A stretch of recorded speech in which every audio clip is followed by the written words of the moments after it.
Do la planu kpalava Eʋe-Nyawo TV. Medowe zɔnɔ va wɔna Adagana alo Eʋe-Nyagbetutuɖo ƒe wɔna dzi.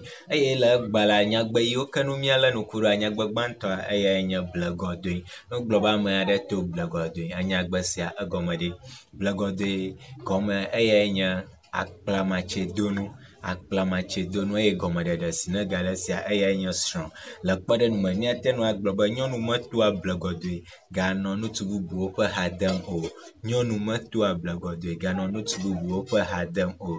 Ema fia be nyɔnu meɖea srɔ̃ alo nyɔnu meɖea srɔ̃ vɔ ganɔ ŋutsu bubuwo ƒe ha dem o.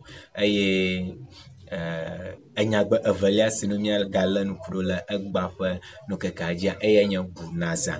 Bunazã. Ne wogblɔ be wobuna zã ɖe ame aɖe ŋu alo wobuna zã ɖe enyagbe sia egɔme ɖe. Pie la nyagbe sia gɔmee nye kpɔ alo xɔse alo míagblɔ be bube. Kpɔ, xɔse alo bube.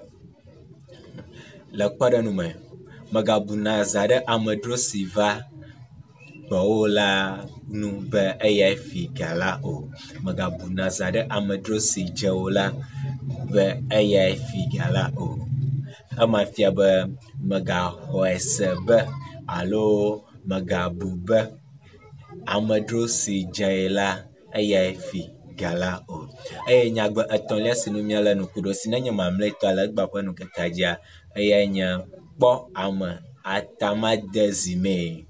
Kpɔ ame atama de zi mee alo kpɔ nu atama de zi mee. Ema fia be bu ame alo de bubu ame nu. Le kpeɖeŋu me míagblɔ be esi ga megale wo fofoa si o ta la, eviawo wo nutɔ gɔ hã megakpɔnɛ atama de zi me o.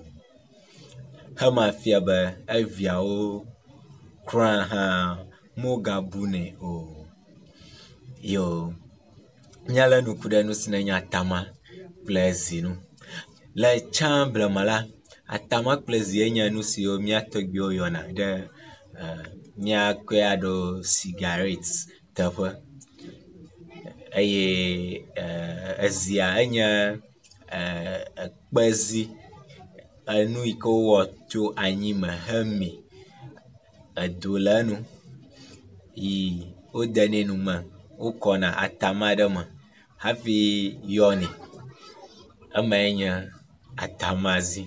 Nenema ko mate ŋu aɖe egɔme na wo elabe nye hã ɖe meva hle nu tso nu eye mekpɔ gbe ɖeka gbe aklama ɖi nam be míele agble. Esi míenɔ nu ŋlɔm la míeva ke ɖe ezi xoxo aɖe ŋu le toa me eye fofonye gblɔe nam be nu mae woyɔa be zi. Hafi nya menya ezi la hoe nam nenema.